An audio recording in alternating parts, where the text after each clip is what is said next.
Afternoon, everyone. Thank you for being here. I'm happy to tell you that there's really progress, robust discussions. Of course, we're getting there. We are we're very close. And so let me just give you updates in terms of where we are in the process. I think just the first thing is that the group reached, or even before that, God, hashtag Charter 24.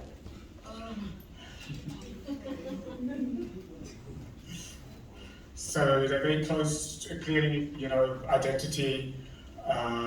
They've adopted a social media identity, hashtag Charter 24 for next year's elections. So that tells you they're very close to an agreement. So let me just tell you, there's about, I think,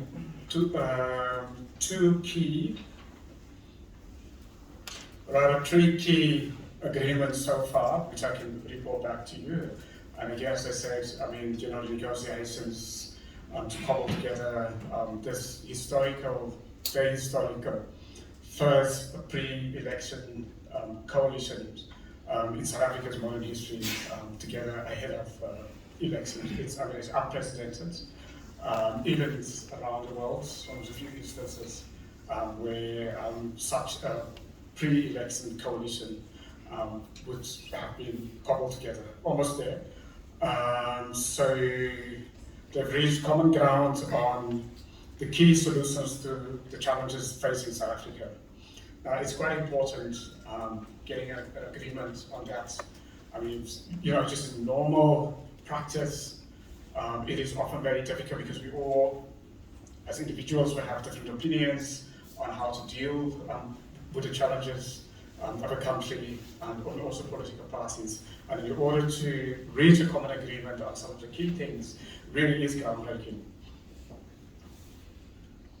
And I must also reiterate that the convention was not the first time that the partners have been talking to each other. So I've been chairing coming into the negotiations, chairing and the negotiations prior to the conference. And obviously, this convention is meant to really iron out the bars of the issues and between the parties, and to get their formal agreement and to build a trust between many parties that have in the past obviously competed very vigorously against each other, often in a very hostile way against each other, and now have to agree to partner in a coalition ahead of the election. So it's obviously it's not easy to do that. And the parties have agreed to come together in the following months still, to come up with a much more substantial engagement on said policy, because in 2 days you cannot agree on each and every policy, but you can agree on the key policies. So they've done that, and so they commit to work on a fully fledged policy platform in the months to come, based on the pillars of the agreement that they've reached today. Okay, so they've reached really the pillar policy agreements, and now they have to substantiate that much more fully in a fully fledged manifesto in the coming months. And obviously they also have to keep it, they can't be too close yet, because there's ongoing negotiations to bring in more parties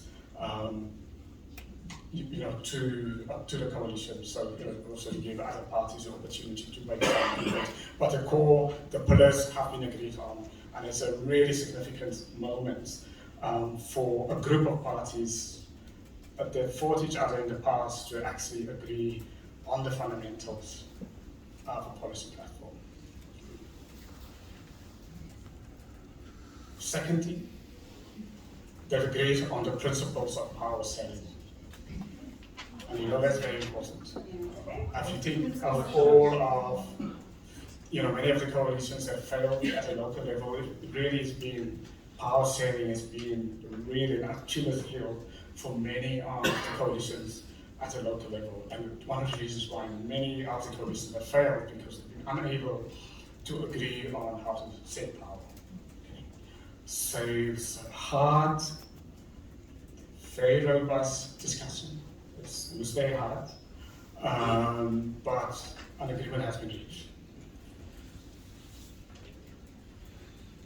So what does it mean in practical terms? So the parties have agreed how they're going to work together, how they're going to, if they come to government, when they're going to come to government, how they're going to set power, how it's going to look like, how they're going to establish a government, and how would they allocate positions, and so on. Now, the principles of the power sharing that I've agreed on, what would the principles be? One, that power will be shared approximately proportional to the election result. So, it is important to emphasize that in this kind of coalition, and that every party will still have the individual identities, and they will compete in the election based on the individual identities, but part of a coalition. It's very new in the South African circumstances, very new. But once the election result is out, and they will then deal with representation among themselves according to the election results, how much each party would have gotten out of the election. Secondly, they'll use the principle of merit base to decide the allocation of positions in government. So, looking for the best candidate for a position among them or outside, and that the appointment, so they agreed to the principle of merit-based appointments. So not political-based appointment or patronage-based appointment or cadre-based appointment, but merit-based appointments. This is quite important. It's a very important principle that they've agreed on, and it serves also really the way things are conducted in the country. They also agreed, thirdly,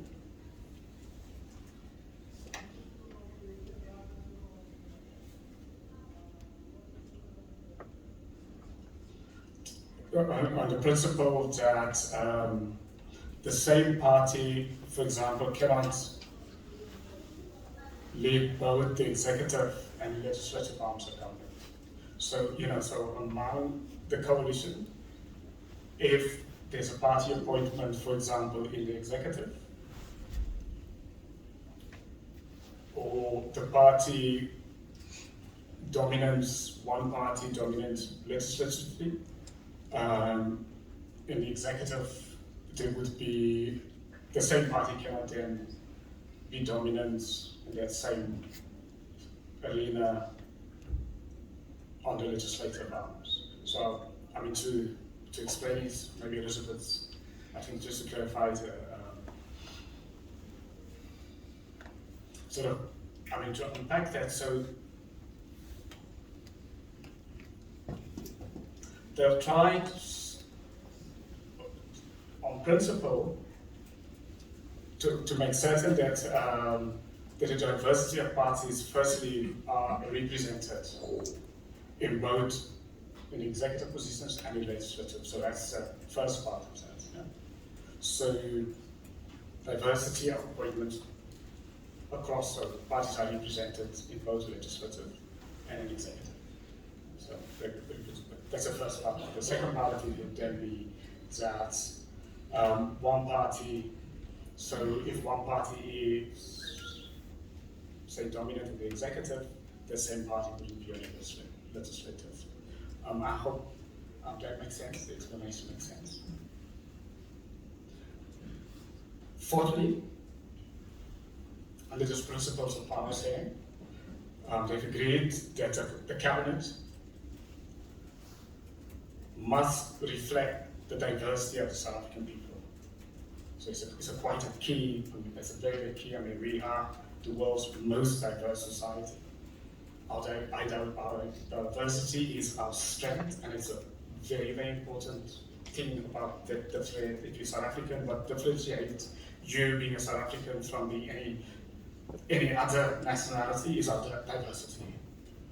And the coalition partners has made us a principle of appointments across, whether it's legislative or executive, that it will reflect the country's diversity, because that's it. I mean, it's our strength as a country.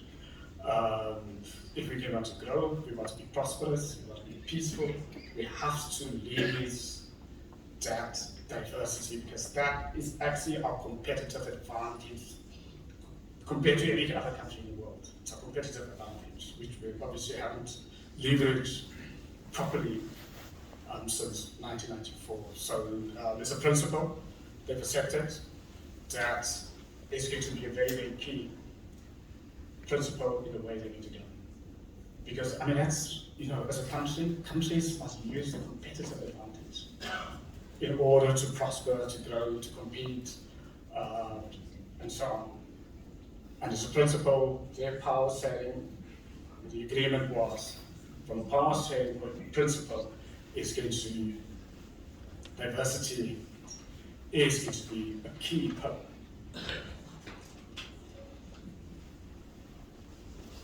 They've agreed that lifestyle orders of all members of the executive will be implemented.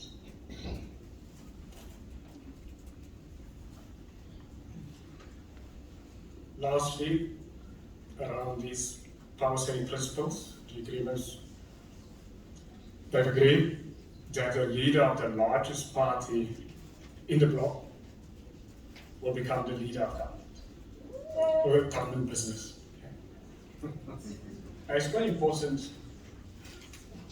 I mean, in our governance structure right now, we have, whether it's in parliament or in the provinces, the idea that, there's the title leader of government business, which hasn't been utilized in the way it has been envisaged by our constitutional framers when they framed the governing system, the post-1994 governing system. So essentially what the coalition decided, or what they agreed on, is that that position would become really what it was meant to be, in terms of, I mean, you just have to really imagine when you're in a coalition at a national level,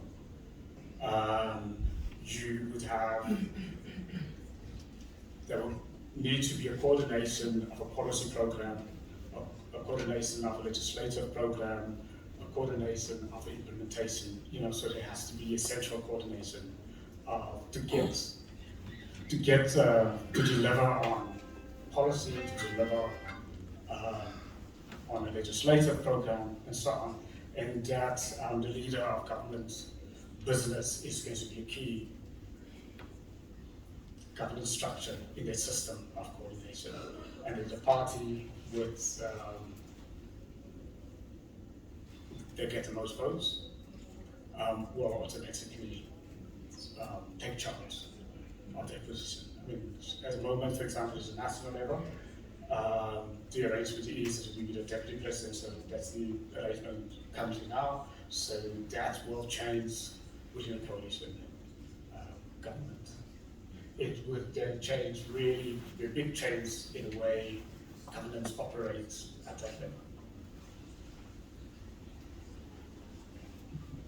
The third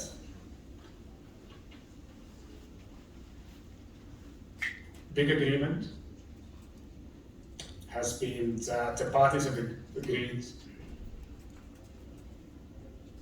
to relook at the design of the National Cabinet. They've accepted that the way the Cabinet is structured right now, that is top heavy. We've got one of the largest cabinets compared to our emerging market peers around the world. And on principle, although with these sort of things, one has to really look at it more robustly, more evidence-based look at it. But on principle, they have agreed that the cabinet will be streamlined under coalition government.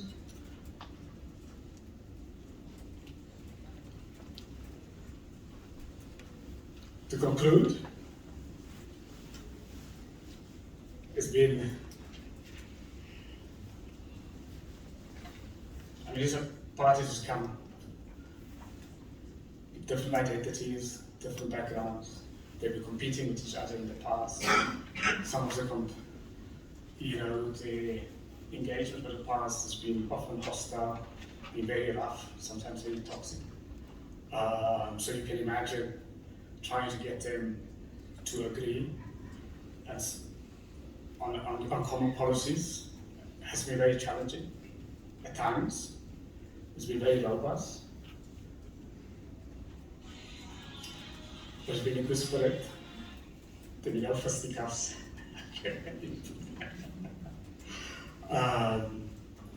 But it is,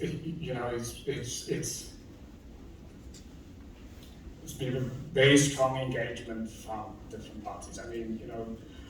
Strong individuals. Individuals with very strong views, leaders of their parties. So to get them to compromise, and for them to compromise, really, I would commend the maturity of them. And I maybe give you a bit of a sense of how we tried to conduct, or how I've tried and the teams to do this convention. We try to do it a little bit differently from the normal convention or conferences that political parties should be used to.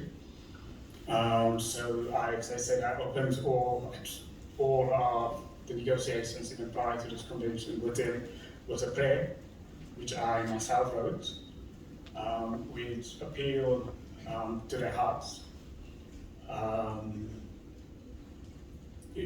And which appealed, or tried to appeal to maturity, to try to appeal to them to become the best versions of themselves in the negotiation. To think about the country's interests first, always, at all times, every decision, and even if it means sometimes to back down and to stay quiet and to think again. So the way we did it was, and then we had a breathing session with them. After the prayer, I know, we had Dr. Manga, who is one of certainly the leading specialists in terms of breathing meditation, to get them, because in many of the situations people get agitated, very angry, sometimes very difficult to move from positions, to calm down for moments, take a break, and be still sometimes. You just imagine the leaders. Just go back and look at the photos. Just look at clips of them in action, so you can imagine what we had to try to do. We brought in Zanele Morrison to, who again is one of the leading experts in South Africa, to engage with them on an individual basis in terms of to get the trust going between them, because these are leaders who, since they've been hostile, they've been competing with each other, and now they have to build a coalition and work together. They only know each other through politics. So we have an exercise of trying to get them to begin to get to know each other, their personal lives, their families, their interests, because that's quite important. As a society, we have to get to know each other. So we don't look at each other just through the eyes of black and white, and sort of easy evaluations of each other without knowing where people come from, what drives them, their purpose, what saved them, what made them, and so on. So we have that. Just to give you a sense of this journey to make this coalition possible, to make this agreement possible. So to conclude, we are on track. We are absolutely on track to deliver the first pre-election coalition in South Africa's modern history. We're almost there.